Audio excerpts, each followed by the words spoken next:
Hello everyone, welcome to Shivam academy.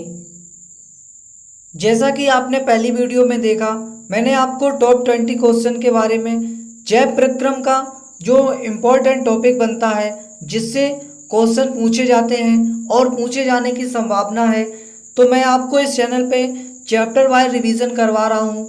अगर आपने इसका पार्ट 1 नहीं देखा है तो पार्ट 1 जरूर देख लें। बहुत ही इम्पोर्टेंट क्वेश्चन और सेलेक्टेड क्वेश्चन लिए हैं, लिंक डिस्क्रिप्शन में है, आप वहाँ से देख सकते हैं। तो चलिए बिना टाइम वेस्ट किए हुए वीडियो को स्टार्ट करते हैं। नेक्स्ट क्वेश्चन,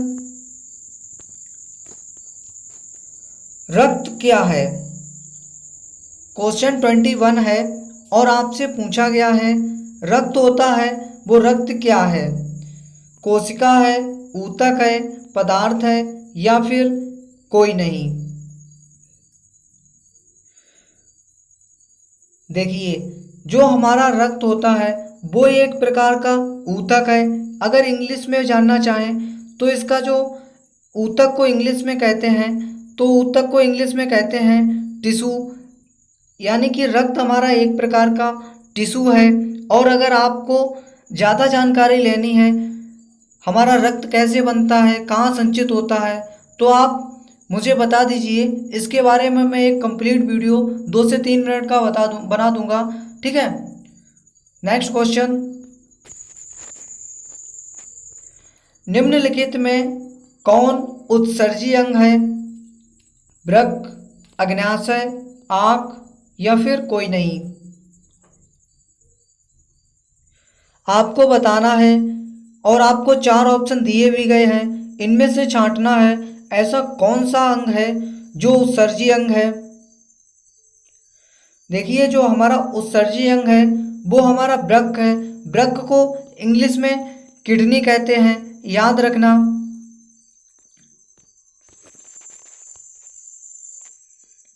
नेक्स्ट क्वेश्चन, रच्छी कोशिकाएं पाई जाती हैं, यानी कि पौधे में जो रच्छी कोशिकाएं होती हैं वो कहाँ पाई जाती हैं?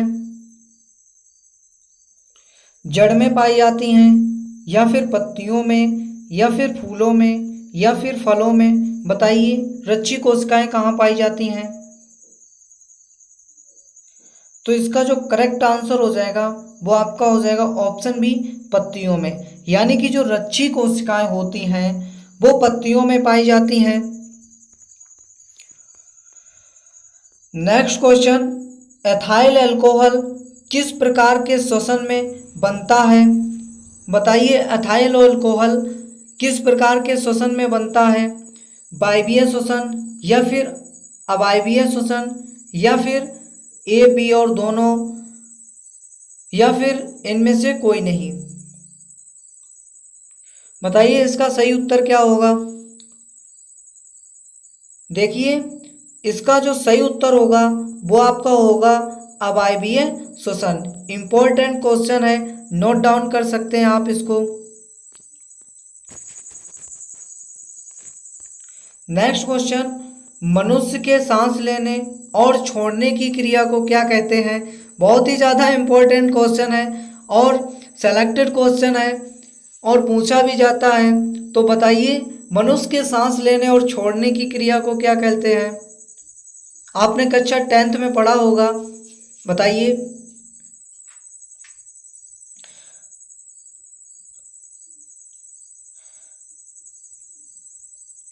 देखिए, मनुष्य के सांस लेने और छोड़ने की क्रिया को श्वासोच्छ्वास कहते हैं, याद रखना। मुझे पता है आप इसका आंसर श्वसन भी दे रहे हैं, लेकिन ये सही नहीं है। रक्त में आयरन की कमी से होने वाला एक रोग है, यानी कि जो हमारा रक्त होता है उसमें अगर Fe की कमी हो जाए, Fe को कहते हैं लोहा। अगर लोहा की कमी हो जाए तो आपका कौन सा रोग होता है? टीबी, मधुमेह, एनीमिया या फिर उच्च रक्तचाप। उच्च रक्तचाप यानी कि हाई ब्लड प्रेशर। देखिए, अगर हमारे शरीर में रक्त की कमी हो जाए तो हमें एनीमिया रोग होता है और आपको बताना है एनीमिया जो रोग होता है वो किस विटामिन की कमी से होता है।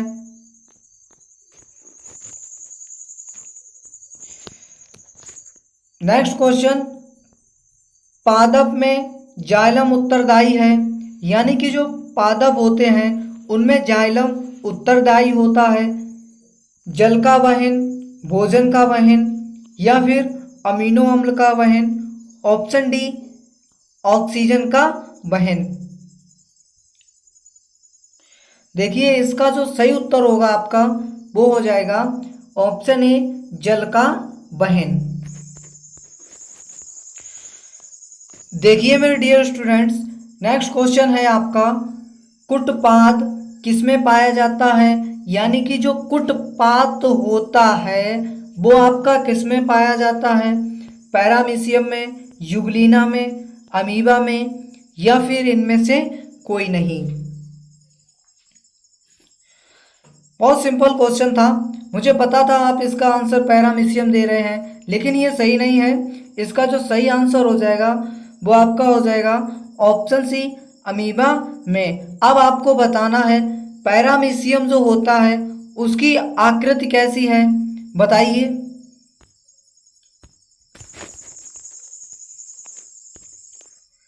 नेक्स्ट क्वेश्चन, प्राकृतिक में ऑक्सीजन का संतुलन कैसे बना रहता है,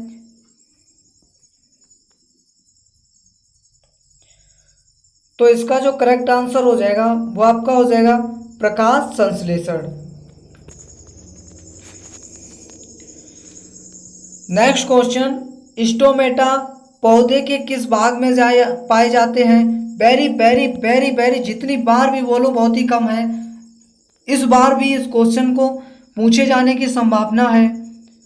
स्टोमेटा जो होता है वो आपके पौधे के किस भाग में पाया जाता है। देखिए स्टोमेटा जो होता है वो पत्तियों में पाया जाता है और आपको बताना है स्टोमेटा जो होते हैं वो दिन में खुलते हैं या रात में, कमेंट में लिखकर जरूर बताएं। नेक्स्ट क्वेश्चन है मानव हृदय का औसत प्रकुंचन दाब है लगभग, बताइए। मनुष्य का जो हृदय का औसत प्रकुंचन दाब है, यानी कि जो ब्लड प्रेशर है वो आपको बताना है कितना होता है, बताइए। चलिए टाइम दे देता हूँ आपको 5 सेकंड का। देखिए मनुष्य के हृदय का जो औसत प्रकुंचन दाब होता है वो लगभग 120 mg होता है। अगर आपसे डिटेल में पूछा जाए तो आपको ऐसे लिखना है 80/120 mmHg। ओके, कोई दिक्कत नहीं ना। चलिए आगे बढ़ते हैं। नेक्स्ट क्वेश्चन है इनमें कौन प्रकाश संश्लेषी अंग है। बहुत ही सिंपल क्वेश्चन है, बताइए। देखिए आपसे अगर पूछा जाए कौन सा प्रकाश संश्लेषी अंग है तो देखो ग्रेना तो हो नहीं सकता, हरित लवक भी नहीं हो सकता, स्ट्रोमा भी नहीं हो सकता है, तो फिर क्या हो सकता है, पत्ती। यानी कि प्रकाश संश्लेषण जो होता है वो पत्तियों से ही होगा, स्टोमा से नहीं होगा, ग्रेना से नहीं होगा, हरित लवक से तो बिल्कुल भी नहीं होगा। नेक्स्ट क्वेश्चन है वाष्पोत्सर्जन कैसी प्रक्रिया है, यानी कि जो ट्रांसपायरेशन होता है वो कैसी प्रक्रिया है, शारीरिक है, भौतिक प्रक्रिया है, रासायनिक है या फिर प्राकृतिक प्रक्रिया है। देखिए भौतिक प्रक्रिया, वाष्पोत्सर्जन जो है वो भौतिक प्रक्रिया है। देखिए भौतिक प्रक्रिया वो होती है जैसे कि आपका बल्ब होता है वो अगर जल जाए फिर उसके बाद बुझ भी जाता है लाइट चली जाने पर, तो वो पुनः जल जाता है, इसको भौतिक प्रक्रिया कहते हैं। और रासायनिक प्रक्रिया एक ऐसी प्रक्रिया होती है जो कि अपनी स्थिति बदलने पर पुनः वह अपनी वापस उसी स्थिति में ना आ सके उसे रासायनिक प्रक्रिया कहते हैं। जैसे कि आपका दूध होता है, दूध का अगर दही बन गया तो आप दही को दोबारा दूध में चेंज नहीं कर सकते हैं। तो आपको सिंपली मेरी एक बात ध्यान रखनी है, जो पुनः अपनी अवस्था में आ जाए उसे भौतिक परिवर्तन कहते हैं, जो पुनः अपनी प्राकृतिक अवस्था में ना आए तो उसे रासायनिक प्रक्रिया कहते हैं। ठीक है, याद रखोगे ना? तो चलिए, आशा करता हूँ कि आपको ये क्वेश्चन समझ में आया होगा। तो चलिए नेक्स्ट क्वेश्चन है आपका, शरीर में भोजन का पचना किस प्रकार की अपक्रिया है? यानी कि जो हमारा शरीर होता है उसका पचना किस प्रकार की अपक्रिया है? अवकरण है, ऑक्सीकरण, या फिर उदासीनीकरण, या फिर वैद्युत अपघटन? तो इसका जो सही आंसर हो जाएगा वो आपका हो जाएगा ऑक्सीकरण। देखिए, सारे इंपॉर्टेंट और सिलेक्टेड क्वेश्चन लिए हैं। मैं आपसे वादा करता हूं, अगर आप एग्जाम देने जाएंगे तो इन वीडियो से बाहर कोई भी एक क्वेश्चन नहीं आएगा। आप सिर्फ पढ़ते रहिए। नेक्स्ट क्वेश्चन, सुपोषी पोषण के लिए आवश्यक है। यानी कि जो सुपोषी होते हैं, यानी कि जो अपना भोजन स्वयं बनाते हैं, उनके न्यूट्रिशन के लिए क्या आवश्यक होता है? क्लोरोफिल, कार्बन डाइऑक्साइड तथा जल, या फिर सूर्य का प्रकाश, या फिर उपयुक्त सभी? देखिए, इसका बहुत ही सिंपल आंसर था। यानी कि जो सुपोषी होते हैं उनके लिए क्लोरोफिल भी आवश्यकता होती है, कार्बन डाइऑक्साइड तथा जल की भी आवश्यकता होती है, सूर्य के प्रकाश की तो बहुत ही ज़्यादा आवश्यकता होती है। तो इसका जो आपका सही उत्तर होगा वो आपका हो जाएगा ऑप्शन सी। याद रखना, इंपॉर्टेंट क्वेश्चन बन सकता है आपके एग्जाम के लिए। नेक्स्ट क्वेश्चन है आपका, पायरुवेट के विखंडन से यह कार्बन डाइऑक्साइड जल तथा ऊर्जा देता है और यह क्रिया होती है। चलिए, आपको 5 सेकंड का टाइम देता हूं। देखिए, इसका जो करेक्ट आंसर हो जाएगा वो आपका हो जाएगा माइटोकॉन्ड्रिया।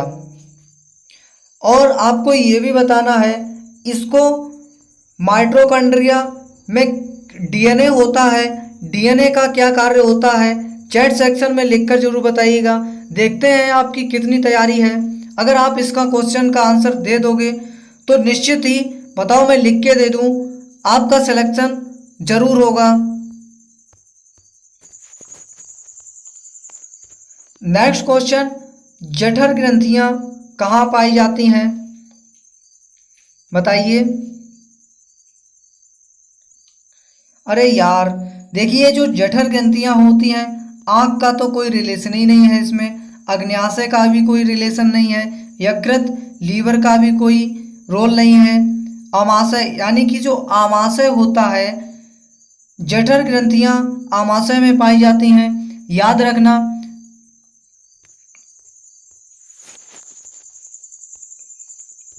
नेक्स्ट क्वेश्चन, खुला परिसंचरण तंत्र किसमें पाया जाता है? यानी कि जो ओपन परिसंचरण तंत्र होता है वह किसमें पाया जाता है? बताइए। मनुष्य में, कॉकरोच में, घोड़ा में, ऊंट में? तो इसका जो करेक्ट आंसर हो जाएगा, यानी कि जो आपका सही उत्तर होगा वो आपका हो जाएगा कॉकरोच में। यानी कि जब भी आपसे क्वेश्चन पूछा जाए कि खुला परिसंचरण तंत्र जो होता है वह किसका होता है, तो आपका जवाब होना चाहिए मेरे शेर, कॉकरोच में। नेक्स्ट क्वेश्चन, पौधों में पाया जाने वाला गाढ़ा एवं दुधिया उत्सर्जी तरल पदार्थ को क्या कहते हैं? बताइए। देखिए, जब भी आपने किसी भी पौधे को किसी कुल्हाड़ी वगैरह या खुरपी से उसमें स्ट्राइक यानी कि प्रहार किया होगा तो जो वाइट सा दूध निकलता है, तो वो दूध ही आपको बताना है वो उत्सर्जी जो तरल पदार्थ होता है वो क्या होता है? लैक्टोज होता है, रेजिन होता है, या फिर गोंद होता है, या फिर टैनिन होता है? बताइए। अरे यार, आप गोंद दे रहे हैं, गोंद नहीं होता है। गोंद तो उसके पहले मैंने वीडियो में अच्छे से समझाया था। इसका जो सही आंसर होगा वो आपका हो जाएगा लैक्टस, यानी कि पौधों में पाया जाने वाला गाढ़ा एवं दुधिया उत्सर्जी तरल पदार्थ लैक्टस होता है। याद रखना, इंपॉर्टेंट क्वेश्चन बन सकता है आपके एग्जाम के लिए। नेक्स्ट क्वेश्चन, यूरिया रक्त में कहाँ से प्रवेश करती है? बताइए।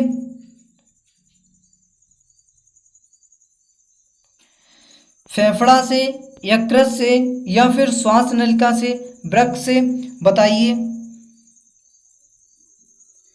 देखिए, यूरिया जो होती है वो हमारे यकृत से यानी कि लीवर से प्रवेश करती है।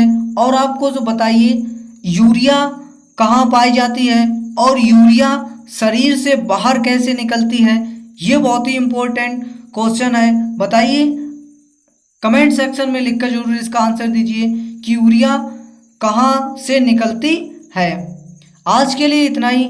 अगर आपको वीडियो थोड़ी भी हेल्पफुल लगती है तो आप इस वीडियो को लाइक करें, चैनल को सब्सक्राइब करें, कम से कम 2 लोगों के पास इस वीडियो को ज़रूर शेयर करें, क्योंकि यही हमारी मेहनत का फल होता है। तो चलिए, मैं मिलता हूँ आपसे नेक्स्ट किसी दमदार टॉपिक के साथ। अगर आपने इसके ये ऊपर वाला वीडियो नहीं देखा है तो प्लीज़ एक बार इस वीडियो को ज़रूर देख लें, आपको पता चल जाएगा आपकी कितनी अच्छी तैयारी है।